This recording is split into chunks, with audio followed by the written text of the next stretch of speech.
नमस्कार दोस्तों, स्वागत है आपका संकल्प कोचिंग श्री गंगानगर के यूट्यूब चैनल पे। जो इस चैनल पे पहली बार आए वो चैनल को सब्सक्राइब, जो वीडियो देख रहे हैं वीडियो को लाइक और अपने दोस्तों के साथ शेयर जरूर करें। पहले तो सभी को स्वतंत्रता दिवस की ढेर सारी शुभकामनाएं। उसके पश्चात अगर हम बात करें तो राजस्थान के अंतर्गत राजस्थान के मुख्यमंत्री भजनलाल शर्मा जी के द्वारा अपने राजस्थान में 13 अगस्त 2026 को जो है वो एक बैठक का आयोजन किया गया था और उसमें कुछ निर्णय लिए गए। आज हम उनकी चर्चा करेंगे और एग्जाम में बहुत ही महत्वपूर्ण है, एग्जाम में आने वाले जो है वो क्वेश्चन है। मुख्यमंत्री श्री भजनलाल शर्मा की अध्यक्षता में मंत्रिमंडल की हुई बैठक। बैठक कब हुई? 13 अगस्त 2026 को। कब हुई? 13 अगस्त 2026 को। 13 अगस्त 2026 को जो बैठक हुई उसमें कुछ बातें आती है। कौन कौन सी आती है? सबसे पहले the Rajasthan uniform civil code समान नागरिक संहिता विधेयक 2026 के प्रारूप का अनुमोदन किया गया। अब क्वेश्चन एक तो यहां से बनता है कि the Rajasthan uniform civil code विधेयक 2026 के प्रारूप का अनुमोदन कब हुआ? 13 अगस्त 2026 को। अब इसमें क्या कुछ बातें बताई गई? इसमें बताया गया कि राज्य में विवाह विच्छेद यानी तलाक, उत्तराधिकार, भरण पोषण एवं लिव इन रिलेशनशिप में रह रहे व्यक्तियों से जुड़े कानूनों को एक समान, पारदर्शी और व्यवस्थित रूप देने का प्रावधान किया गया। विधेयक के प्रावधान अनुसूचित जनजातियों पर लागू नहीं होंगे। अब यहां से क्वेश्चन बनता है, यहां से क्या बनता है? क्वेश्चन है बनता है, बड़ा ही शानदार क्वेश्चन कि राजस्थान में जो विवाह विच्छेद, उत्तराधिकार, भरण पोषण, लिव इन रिलेशनशिप से जुड़े कानूनों को राज्य सरकार ने व्यवस्थित रूप से देने का प्रावधान तो कर दिया, लेकिन ये किस पे लागू नहीं होता है? तो ये विधेयक अनुसूचित जनजातियों पर लागू नहीं होता। तो क्वेश्चन यहां से बनेगा। संविधान के तहत सुरक्षित पारंपरिक अधिकारों वाले वर्गों पर को भी बाहर रखा गया है। सभी धर्मों और समुदायों को अपनी अपनी परंपराओं, रीतियों जैसे सप्तपदी, निकाय, आनंद कारज, होली, यूनियन आदि के अनुसार विवाह संपन्न कराने की पूर्ण स्वतंत्रता रहेगी। यानी किसी भी जाति धर्म का किसी भी रूप से कोई विवाह करना चाहता है, उस विवाह के रूप में जो है वो सरकार ने अनुमति दे रखी है। अब संविधान का कौन सा आर्टिकल? और आर्टिकल आता है 44 और उस 44 की भावना के अनुरूप जो है इसका अनुमोदन किया गया है। आर्टिकल 44 की भावना के अनुरूप अनुमोदन किया गया है। वैसे भारतीय संविधान का भाग 3 मूल अधिकार आते हैं 12-35, भाग 3 12-35, 12 से 35 तक। और आर्टिकल 21 देता है आपको जीने का अधिकार, मनचाहा वर प्राप्त करने का अधिकार, ठीक है, और निजता का अधिकार।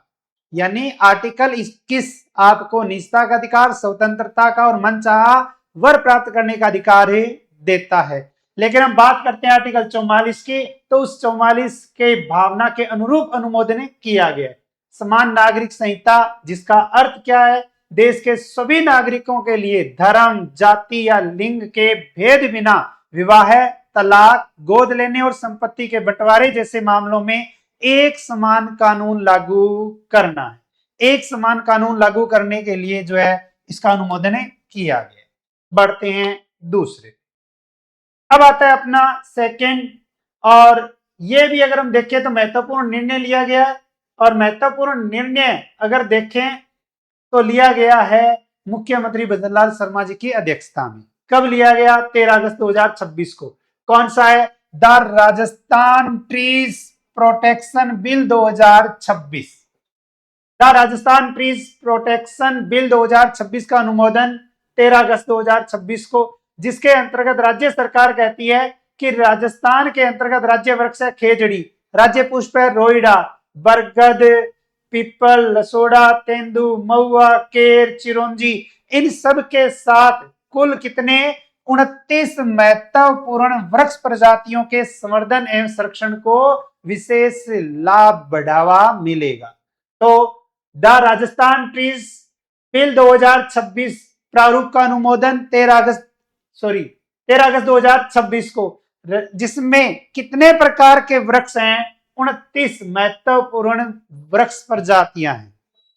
विधेयक में गैर वन भूमि में खड़े वृक्षों की कटाई को नियंत्रित करने तथा जवाबदेही निर्धारित करने हेतु ऐसे अपराधों को संज्ञेय व जमानती बनाया गया है। और दोषी पाए जाने पर 1 वर्ष का कारावास और 1 लाख रुपए का जुर्माना अन्यथा दोनों का प्रावधान।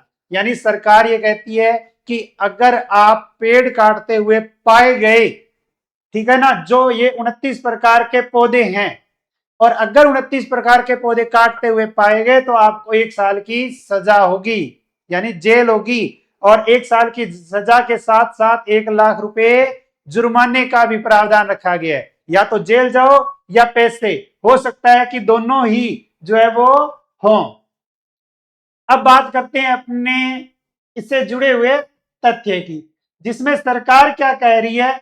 सरकार ये कह रही है कि हमारे राजस्थान के अंतर्गत अगर हम देखें, राजस्थान के अंतर्गत अगर हम देखें तो अनुमति अनिवार्य है।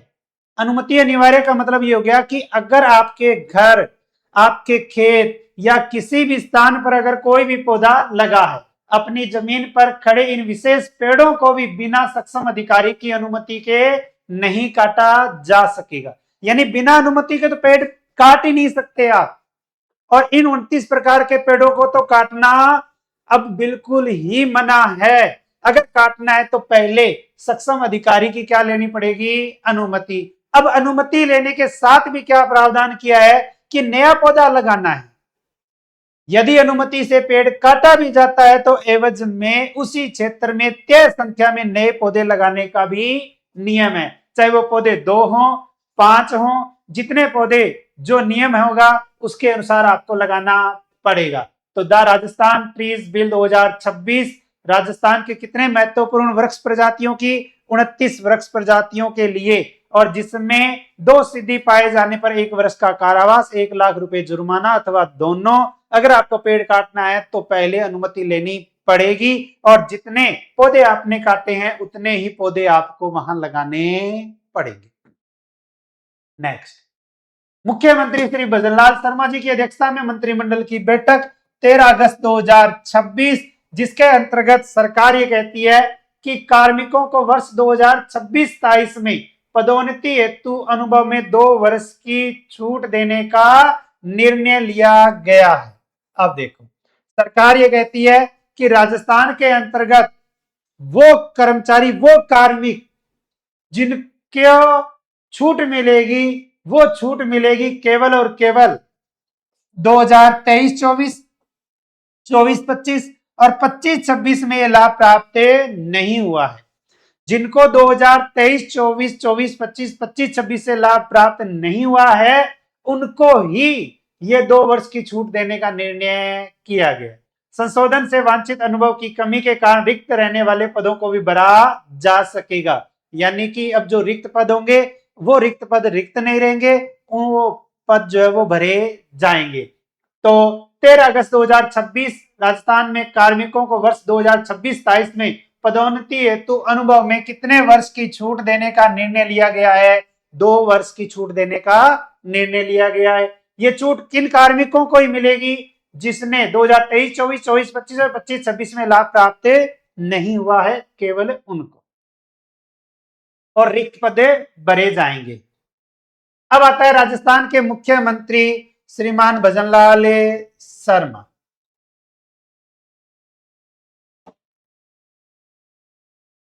और भजनलाल शर्मा जी की अगर हम बात करें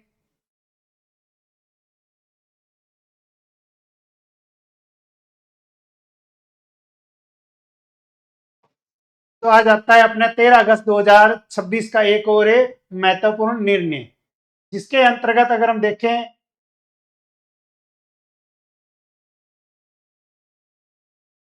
तो राजस्थान दिव्यांगजन अधिकार संशोधन नियम है। और यह नियम राजस्थान दिव्यांगजन अधिकार संशोधन नियम 2026, जिसमें 2026-27 की बजट घोषणा की अनुपालना में किए गए इस फैसले से राज्य के दिव्यांग कार्मिकों की वर्षों पुरानी मांग पूरी हुई है। राजस्थान में दिव्यांगों को पदोन्नति में दिए जा रहे 4% आरक्षण के तहत अब 30 जून 2026 से दिया जाएगा नेशनल बेनिफिट। अब राजस्थान की बात करें तो राजस्थान दिव्यांगजन अधिकार संशोधन नियम 2026, जिसका अनुमोदन 13 अगस्त 2026 को, जिसकी घोषणा हुई थी राजस्थान के राज्य बजट 2026-23 में, जिसकी अनुपालना में एक फैसला आया जिसमें राजस्थान के दिव्यांगों को पदोन्नति और पदोन्नति में दिए जा रहे 4% आरक्षण के तहत 30 जून 2016 से दिया जाएगा बेनिफिट। यह बेनिफिट कब से दिया जाएगा? 30 जून 2016 से दिया जाएगा। अब आता है मृत सरकारी कर्मचारी की पुत्र वधू भी अनुकंपा नियुक्ति की पात्र है। अब देखो यहां से क्वेश्चन बनता है कि मृत सरकारी कर्मचारी की पुत्र वधू भी अनुकंपा नियुक्ति की पात्र है, तो हाँ, राज्य सरकार कहती है कि पहले यह पात्रता थी केवल पुत्र पुत्री के साथ मृत कर्मचारी की पुत्र वधू को भी अनुकंपा नियुक्ति के लिए पात्रता दी गई है। पहले केवल पुत्र या पुत्री को ही अनुकंपा पे नियुक्ति दी जाती थी, अब पुत्र वधू को भी शामिल कर लिया गया। मृत सरकारी कर्मचारियों की अनुकंपा नियुक्ति हेतु पात्र आश्रितों की सूची में पुत्र वधू को भी शामिल करने का निर्णय लिया गया। कब निर्णय लिया गया? 13 अगस्त 2026 को। बजट घोषणा की अनुपालना में किए गए इस फैसले से मृतक सरकारी कर्मचारी की पुत्र वधू को भी अनुकंपा नियुक्ति मिल सकेगी, जिससे वह अपने परिवार का भरण पोषण पालन पोषण भली भांति कर सकेगी। तो 13 अगस्त 2026 राजस्थान के मुख्यमंत्री भजनलाल शर्मा जी की अध्यक्षता में एक महत्वपूर्ण निर्णय मृत सरकारी कर्मचारियों की पुत्र वधू को अनुकंपा नियुक्ति की पात्रता दी गई। नेक्स्ट, अब राजपत्रित पद पर नियुक्ति के बाद प्रशिक्षण के दौरान या प्रशिक्षण समाप्ति से 2 वर्ष की अवधि में पद त्याग करने पर कार्मिकों से केवल प्रशिक्षण व्यय की वसूली होगी, उनसे वेतन भत्तों की वसूली नहीं की जाएगी। पहले क्या होता था कि पहले अगर किसी को नौकरी छोड़नी है ना, तो उसको जितना वेतन मिला है वो वेतन उसको वापस लौटाना पड़ता था, लेकिन अब सरकार ने कह दिया है कि हम आपसे वेतन नहीं लेंगे। ठीक है, तो क्या कहा है कि राजपत्रित पद पर नियुक्ति होने के बाद प्रशिक्षण के दौरान या प्रशिक्षण समाप्ति से 2 वर्ष की अवधि में पद त्याग करने पर कार्मिकों से केवल प्रशिक्षण व्यय की वसूली होगी, वेतन भत्तों की वसूली नहीं ली जाएगी। वहीं राज्य या केंद्र सरकार के विभागों अथवा उपक्रमों में नई नियुक्ति के फलस्वरूप पद त्याग करने पर प्रशिक्षण के दौरान भुगतान किए गए वेतन भत्तों के साथ साथ प्रशिक्षण व्यय की भी कोई वसूली नहीं की जाएगी। अब यह है राज्य और केंद्र सरकार के विभागों व उपक्रमों की नई नियुक्ति, और उसमें कहा गया है प्रशिक्षण के दौरान भुगतान किया गया वेतन भत्तों के साथ साथ प्रशिक्षण व्यय, इनकी भी वसूली नहीं की जाएगी। अब आता है एकल महिला राज्य कर्मचारियों को चाइल्ड केयर लीव एक कैलेंडर वर्ष में 3 के स्थान पर 4 चरणों में स्वीकृति दी जा सकेगी। सीसीएल चाइल्ड केयर लीव 2 साल की मिलती है, यानी 370 दिन। सीसीएल कितनी होती है? 370 दिन। इसमें संशोधन किसमें हुआ है? राजस्थान सेवा नियम 1951 में संशोधन हुआ है, जिसमें एक कैलेंडर वर्ष एक वर्ष में पहले 3 बार ये अवकाश ले सकती थी, लेकिन अब वो जो है कितनी बार अवकाश ले सकती है? 6 बार अवकाश ले सकती है। कितनी बार? 6 बार।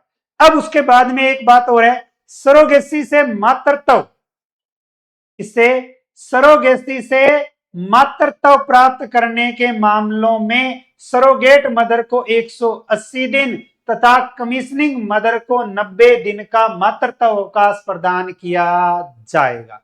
तो यहां से क्वेश्चन बनेगा, एकल महिला राज्य कर्मचारियों को चाइल्ड केयर लीव एक कैलेंडर वर्ष में कितने चरणों में उनको अवकाश या स्वीकृति दी जा सकेगी? 6 चरण।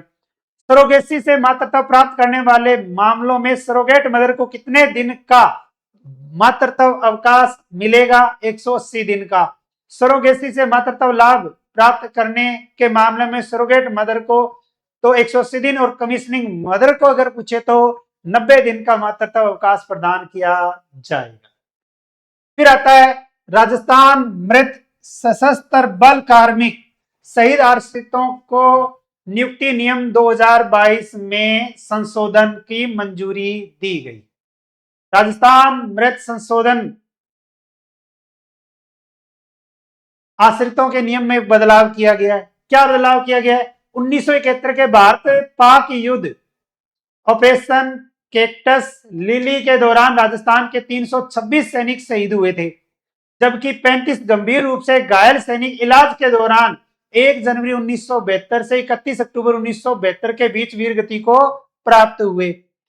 इन 35 सैनिकों को भी ऑपरेशन कैक्टस लिली के अंतर्गत बैटल कैजुअल्टी घोषित किया गया है और इनके कुटुंब में भी एक परिवार के एक सदस्य को सरकारी नौकरी देने का प्रावधान किया गया है। यानी सरकार ये कह रही है कि जो 1 जनवरी 1972 से 31 अक्टूबर 1972 के बीच में शहीद हुए थे, वीर गति को प्राप्त हुए थे, उसके अंतर्गत उनके परिवार में से एक सदस्य को सरकारी नौकरी देने का प्रावधान निर्धारित समय अवधि को 31 दिसंबर 1971 से बढ़ाकर 31 अक्टूबर 1972 किया गया है। यानी कि पहले ये अवधि कब तक थी? 1971 तक थी, फिर बढ़ाकर 1972 की गई। यानी 1 जनवरी 1972 से 31 अक्टूबर 1972 के बीच में जो वीर गति को प्राप्त हुए थे, उन 35 सैनिकों को उनके परिवारों में से एक व्यक्ति को अनुकंपा पर जो है वो क्या मिलेगी? नौकरी मिलेगी। नेक्स्ट, ग्रामीण क्षेत्रों में सुचारू जलापूर्ति के लिए संचालन व संधारण नीति को मंजूरी मिली है। किसमें? ग्रामीण क्षेत्रों में। और ग्रामीण क्षेत्रों में नीति में केंद्र सरकार के जल जीवन मिशन 2.0 के दिशा निर्देशों तथा इसके सभी 19 प्रमुख घटकों को शामिल किया गया है। ग्रामीण जलापूर्ति योजनाओं के प्रभावी प्रबंधन और निगरानी के लिए ग्राम पंचायत, क्लस्टर समिति, ब्लॉक, जिला और राज्य स्तर पर संस्थागत ढांचा निर्माण किया जाएगा। अब इसमें आती है आपकी जल जीवन मिशन। जल जीवन मिशन जिसकी शुरुआत हुई 15 अगस्त 2019 को, लक्ष्य है 2028 का। ग्रामीण क्षेत्रों में, शहरों में नहीं, केवल ग्रामीण क्षेत्रों में हर घर में व्यक्तिगत जल नल कनेक्शन देना और हर व्यक्ति को प्रतिदिन 55 लीटर जल सुरक्षित उपलब्ध कराना, जिसका नोडल विभाग मंत्रालय जल शक्ति मंत्रालय। यानी कि जल जीवन मिशन 15 अगस्त 2019 को जल शक्ति मंत्रालय के द्वारा शुरू किया गया। तो यह राजस्थान के अंतर्गत अगर हम देखें तो केवल ग्रामीण क्षेत्रों में शुरू किया गया है, जिसमें ग्रामीण क्षेत्र में प्रत्येक परिवार को जल नल कनेक्शन देना है, जिसका लक्ष्य है 2028 का। और इसी के तहत अगर हम देखें तो ये कुल अनुमोदन, या अगर हम बात करें मंत्रिमंडल की जो बैठक हुई थी, उसमें ये कुछ निर्णय लिए गए जो आगामी एग्जाम की दृष्टि से बहुत ही महत्वपूर्ण है। इसके अलावा स्वतंत्रता दिवस का ऑफर, सभी टेस्ट सीरीज मात्र 31 रुपए में। सीईटी जिसमें पटवार, राजस्थान पुलिस, एलडीसी, ग्राम विकास अधिकारी, ईओआरओ आदि इन सभी का लाइव बैच, लाइव के साथ रिकॉर्डेड बैच आपको मात्र 99 रुपए में मिल रहा है। सभी रिकॉर्डेड बैच कोई भी आप बैच लेते हो तो मात्र 499 रुपए में है। और रीट प्री और मेंस लेवल फर्स्ट, सेकंड और सेकंड ग्रेड शिक्षक एवं व्याख्याता, इसका लाइव बैच जो है वो आपको मिलेगा मात्र 999 रुपए में। आप इस ऑफर का फायदा ले सकते हैं। ज्यादा जानकारी के लिए 98 750 75 725 पर आप संपर्क कर सकते हैं। तो मिलते हैं कल नए 10 क्वेश्चनों के साथ। तब तक जय हिंद, जय भारत, नमस्कार।